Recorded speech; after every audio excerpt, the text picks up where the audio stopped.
Boa tarde, irmãos. Nós mais uma vez estamos aqui, não é? E vamos continuar então as nossas mensagens. Eu estou falando sobre a ansiedade, como nós devemos evitá-la, né? E também, se por acaso ela já chegou no nosso coração, como é que nós podemos tirá-la daí, né? E só relembrar aos irmãos que um crente ansioso é uma contradição do Evangelho. Então, se nós cremos no Evangelho, nós não temos razões para ficar ansiosos. Lembrando também que a ansiedade é pecado. Eu falei para os irmãos que uma pessoa ansiosa é uma pessoa que mentalmente ela está desequilibrada, falta harmonia na mente dela. Naturalmente também as suas emoções vão estar desorganizadas. E se ela tomar qualquer atitude nesse momento, ela pode tomar uma atitude drástica para a vida dela. Então a ansiedade ela provoca tudo isso, né? Então há pessoas que ficam sem comer, há pessoas que comem demais, há pessoas que ficam irritadas, há pessoas que elas tomam remédios fortes e para tentar controlar isso, então as atitudes podem ser tomadas de maneira errada. E é natural que nos dias que nós estamos vivendo agora, né, por consequência desse vírus que aí está, isso pode trazer uma certa ansiedade para os irmãos, preocupação, até porque nós sabemos que há pessoas que estão perdendo seu trabalho, pessoas que vão ficar sem receber salário, e todos nós temos conta para pagar, né, os nossos compromissos para poder saldar, né, temos os nossos filhos, né, que temos que cuidar deles, escola para pagar, material, essas coisas todas. Então isso de fato pode provocar em nós um certo desequilíbrio, né? E quanto mais a gente não consegue enxergar uma solução no final, a gente pode ficar meio descontrolado. Então, mas não é e não pode ser uma atitude do crente verdadeiro agir assim. O crente verdadeiro, como nós temos falado aqui, é aquele que confia no Deus das Escrituras, o Criador, o Senhor, o Governador, o que reina, o que governa tudo isso de acordo com a vontade dele. E naturalmente nós somos contemplados por Deus nesse cuidado que ele tem, né, com a sua criação, e principalmente nós que somos filhos de Deus em Cristo Jesus. Então, nós como cristãos não podemos permitir que a ansiedade ela venha tomar conta do nosso coração. E na mensagem anterior eu falei para os irmãos que o que nós não podemos fazer. Primeiro, o apóstolo Paulo diz que nada na nossa vida, nada nesse mundo deve tirar de nós a paz. Nada deve controlar o nosso coração. Então por isso ele diz, não fiqueis ansiosos por coisa alguma. Então não permita que qualquer coisa tire de você a paz, tire de você a tranquilidade, tire de você o equilíbrio, tire de você o discernimento saudável das coisas. Então você precisa aprender a descansar em Deus. Então não permita que isso aconteça. E a segunda coisa que Paulo nos ensina é que ao invés de ficarmos ansiosos, nós devemos entrar na presença de Deus e apresentar diante de Deus, fazer conhecidas diante de Deus, então as nossas petições, né, as nossas súplicas, como também as nossas orações. Claro que eu não vou aqui discutir esses termos, eu acredito que uma oração verdadeira, ela contempla isso, petição, nós pedimos a Deus, nós suplicamos a Deus por coisas e nós agradecemos a Deus por que Deus tem feito. Então uma oração verdadeira, ela contempla essas divisões aqui que o texto aqui nos traz, né? Então é natural que um crente ele tenha pedidos, é natural que um crente ele suplique por alguma coisa, né, que está acontecendo, é natural que um crente ele agradeça a Deus pelas bênçãos que Deus tem derramado sobre a vida dele. E nós temos mais que agradecer do que pedir, na verdade, né? Então essa é uma verdade cristã. Muito bem, irmãos, dito isto,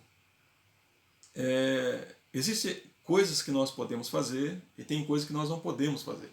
Por exemplo, eu não tenho controle sobre Deus. Eu não tenho domínio sobre Deus. Deus não é o meu servo, eu sou servo do Senhor. Eu dependo de Deus.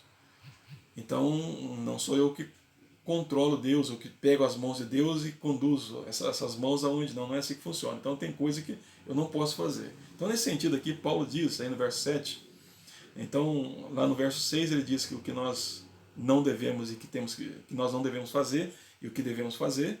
Então não permitir que a ansiedade domine o nosso coração, nada, e podemos orar ao Senhor, nos colocar na presença de Deus. Agora, no verso 7, o apóstolo Paulo fala assim: e a paz de Deus, que excede todo entendimento, guardará o vosso coração e a vossa mente em Cristo Jesus. O que Paulo está dizendo aqui é que o nosso coração precisa ser protegido por algo extraordinário. Veja bem, a situação que o pecado colocou muitas vezes o ser humano é uma situação também extraordinária.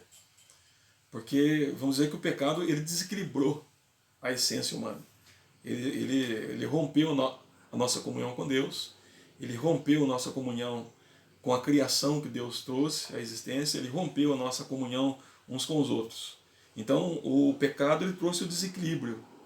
E quando Deus diz para Adão que no dia que ele comesse certamente ele morreria, nós entendemos ali que Adão seria escravo sim dessa natureza agora corrupta que ele herdou por causa da desobediência e do pecado contra Deus. Então, de agora em diante, depois do pecado, Adão não teria mais poder, né, sobre as suas faculdades naturais, como por exemplo, sobre as suas emoções, sobre a sua vontade e sobre a sua própria razão, porque estaria contaminada pelo pecado. E naturalmente, então, sendo escravo do pecado, ele iria fazer aquilo que o pecado ordenasse que ele fizesse. Né? Então, dentro disso, o pecado nos afasta de Deus, o pecado nos torna incrédulo com relação a Deus, o pecado tira de nós esperança, o pecado tira de nós paz, o pecado tira de nós alegria. Então, vamos pensar, tudo que é mal, o pecado vai provocar no coração humano. Então, algo maior do que o pecado, algo extraordinariamente sobrenatural, que agora tem que fazer parte da nossa vida. E nesse sentido aqui, o que o apóstolo Paulo está nos ensinando é que esse algo extraordinário que nós precisamos é a paz de Deus. A palavra paz aqui a Shalom do Antigo Testamento, né, que é uma referência à harmonia que havia no Éden. Deus estava presente ali governando, sem o pecado, então havia uma harmonia ali.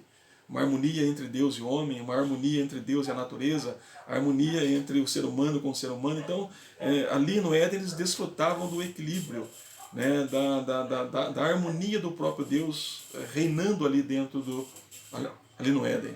E é essa harmonia que nós precisamos para o nosso coração, é essa paz de Deus, é essa shalom de Deus que nós precisamos para equilibrar a nossa mente e o nosso coração. Mas isso é algo que vem da parte de Deus, não é uma coisa que eu posso pegar, não, é Deus quem me dá isso.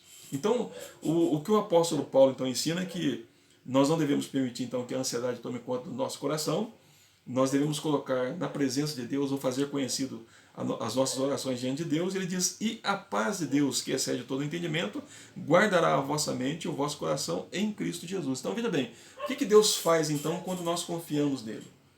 O que Deus nos dá quando nós confiamos nele? Nós passamos a experimentar da paz do Senhor.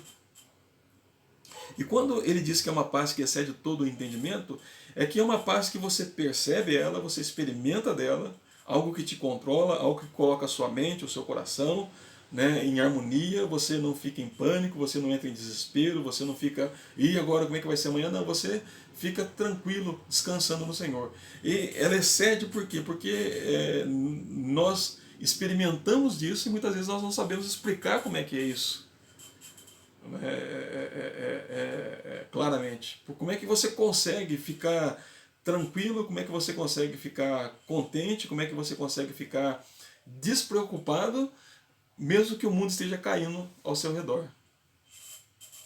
Um exemplo disso, nós encontramos Daniel, quando foi lançado na cova dos leões, ele não ficou em pânico, ele não entrou em desespero, ele ficou tranquilo. Quando os amigos de Daniel foram lançados na fornalha ardente, eles não entraram em pânico.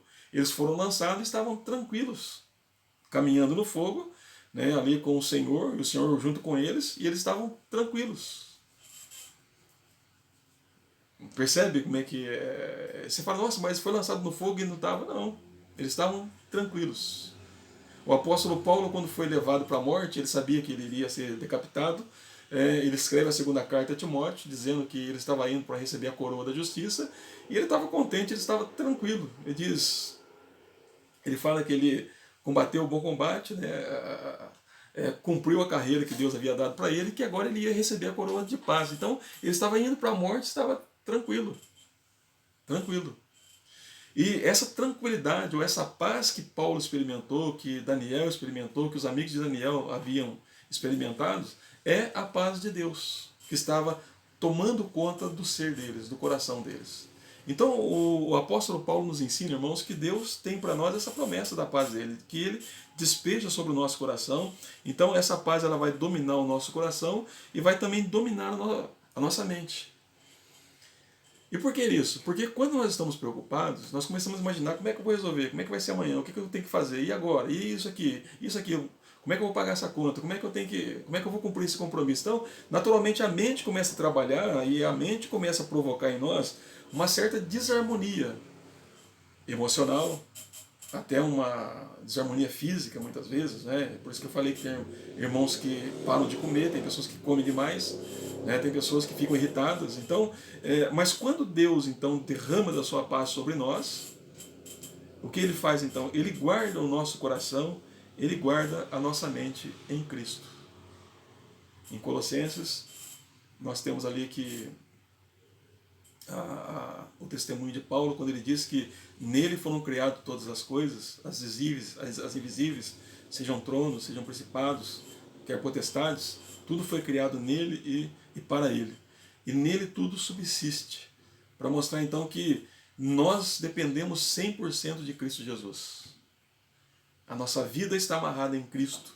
E nós dependemos de Cristo 100%. Então, é isso que Deus faz no coração de um crente que crê, que confia nele plenamente. É essa paz que nós não podemos controlar, que controla o nosso coração e que controla a nossa mente. Então, nesses dias, nós precisamos nos aprofundar, experimentar da paz de Deus. Todos os dias nós devemos experimentar dela, né, e buscar isso. Mas o Senhor derrama sobre o nosso coração, o Senhor derrama sobre a nossa mente a sua paz e guarda a nossa mente e o nosso coração em Cristo Jesus, não permitindo que a gente entre em pânico, em desespero, fique... Não, Deus é que nos controla. E como Deus diz, olha, fique tranquilo aqui porque eu estou no controle de tudo. E todas as coisas cooperam para o bem daqueles que eu amo, daqueles que eu chamei de acordo com os meus decretos. E daqueles que me amam também.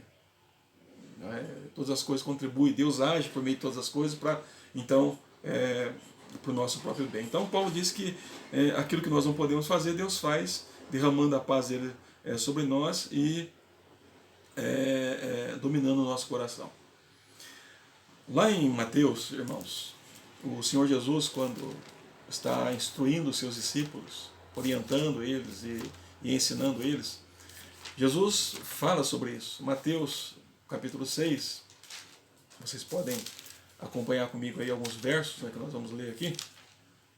Mateus capítulo 6, nós encontramos aí Jesus então orientando seus discípulos. Ele fala assim: por isso vos digo, não andeis ansiosos pela vossa vida, quanto o que haveis de comer ou de beber, nem pelo vosso corpo, quanto o que haveis de vestir. Não é a vida mais do que o alimento e o corpo mais do que as vestes?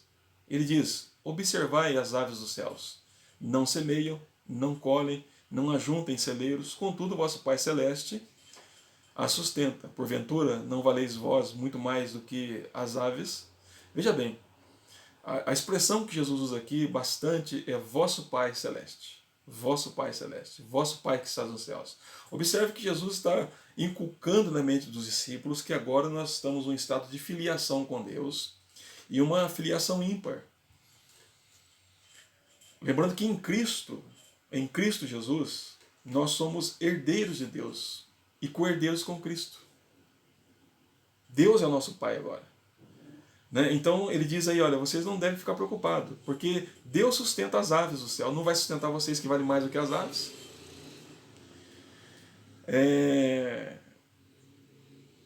Aí no verso 27, qual de vós, por ansioso que esteja, pode acrescentar um côvado ao curso da sua vida. Ou seja, quantos minutos a mais eu posso acrescentar à minha vida? Eu estando ansioso. A ansiedade acrescenta alguma coisa? Naturalmente não, ela tira de nós alguma coisa. A ansiedade, ela pode provocar em nós enfermidades físicas, né? E em alguns casos levar até as pessoas à morte, porque vem a ansiedade, vem a depressão, e aí então muitas vezes as pessoas vão à morte. Então, em vez de ela acrescentar, ela tira. Nós não podemos mudar o curso da nossa vida ficando ansioso. Não, Jesus está dizendo que a gente não pode fazer isso. Ele fala aí, olha, considerai como crescem os lírios do campo, eles não trabalham e nem fiam. Eu, contudo, vos afirmo que nem Salomão, em toda a sua glória, se vestiu como qualquer deles. Ora, se Deus veste assim a erva do campo, que hoje existe e amanhã é lançada no forno, quanto mais a vós, outros homens de pequena fé. Então veja bem, mesmo Salomão com toda a glória que tinha, Jesus fala que ele não se vestiu na beleza, na formosura, né, que um lírio é vestido, que uma erva do campo é vestida. E ele diz mais ainda, que se Deus veste os lírios do campo, que hoje está vivo e amanhã depois é cortado e lançado no fogo, não vai cuidar de nós?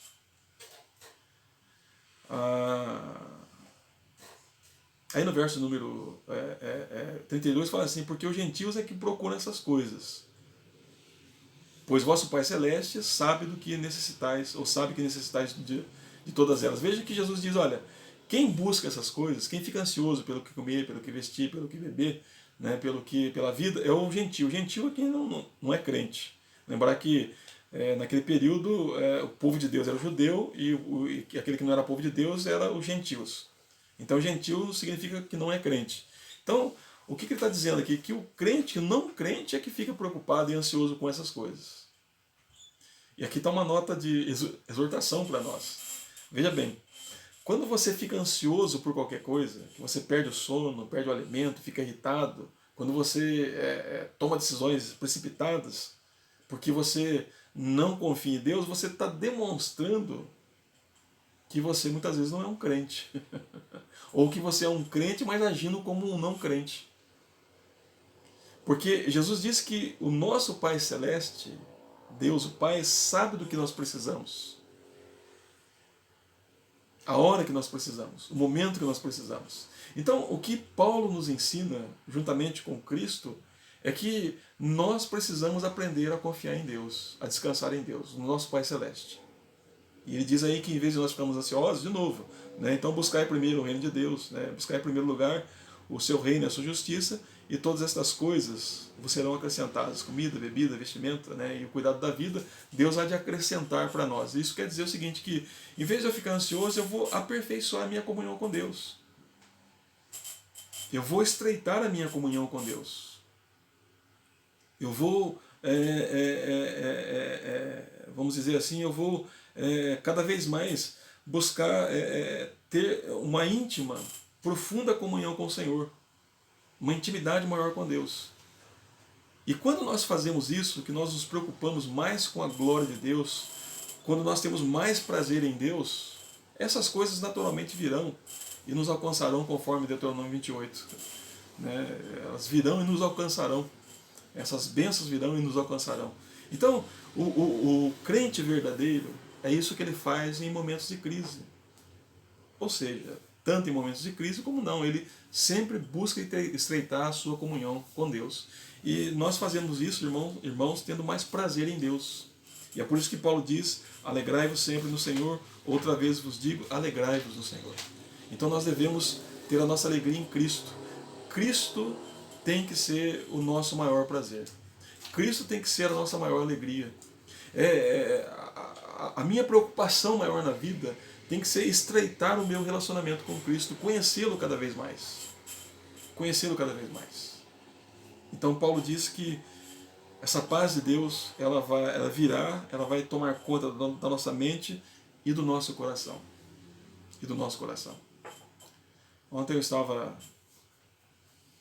conversando com a minha esposa e nós olhamos aqui do apartamento e nós vemos aí as ruas vazias, né, o comércio fechado. E a minha esposa falou assim, olha, apesar de tudo isso eu estou em paz. Eu falei para ela, eu também estou em paz. Deus tem guardado o nosso coração. E não é porque nós somos melhores do que os irmãos, não. É que nós somos iguais aos irmãos. E nós também recorremos aos meios de graça que Deus deixou. Então, nesse momento de calamidade, o crente está em paz porque ele confia em Deus, ele sabe o Deus que ele crê. Então, irmãos, a segunda dica aí para os irmãos, o segundo princípio para os irmãos é este, de que Deus há de agir em nosso coração e Deus derramará a sua paz em nosso coração, promovendo em nosso coração a harmonia,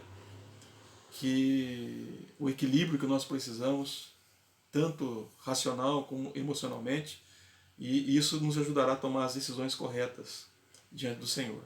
Então o crente, ele crê que Deus é o Pai dele, ele crê que Deus conhece as suas necessidades, ele sabe que Deus há de suprir as suas necessidades. O que o crente faz? Ele lança sobre Deus as suas preocupações, sabendo que Deus tem cuidado dele. Então é isso que o crente faz. Ele se coloca diante de Deus, ele apresenta diante de Deus os seus pedidos, ele agradece a Deus por tudo que Deus já fez na vida dele. É isso que ele faz. Ele vai fazer súplicas ao Senhor, pedindo socorro do Senhor, sem entrar em desespero, pedindo pão de cada dia, como a oração do Pai Nosso nos ensina. Mas ele tem como alvo maior, como alvo principal, que Deus seja glorificado na vida dele. Irmãos, faço aqui um apelo a vocês que se preocupem agora com a glória de Deus. Peça para que Deus controle o coração de vocês, peça para que Deus derrame a paz dele no coração de vocês, para que ele seja glorificado na sua vida. Para que as pessoas que estão desesperadas sem Deus olhem para vocês e fiquem pensando por que eles estão assim tranquilos, por que eles estão assim em paz. E para que você testemunhe do Senhor Jesus, porque nós temos o Senhor Jesus Cristo. O Senhor Jesus Cristo é a nossa alegria. O Senhor Jesus Cristo é a nossa suficiência. O Senhor Jesus Cristo é o nosso Salvador. O Senhor Jesus Cristo é a nossa única esperança. O Senhor Jesus Cristo, e somente o Senhor Jesus Cristo, é o nosso prazer. É o nosso prazer. Que Deus, irmãos, derrame profundamente no coração dos irmãos a sua paz e que os irmãos experimentem de Cristo Jesus nesse momento que nós estamos passando. Eu vou encerrar esse áudio, voltarei com outro áudio, mais para frente um pouco, e na medida que eu for gravando, então, eu vou postando para os irmãos aí esses áudios. Deus abençoe os irmãos, esses vídeos, né? Deus abençoe os irmãos e que Deus enriqueça o coração dos irmãos.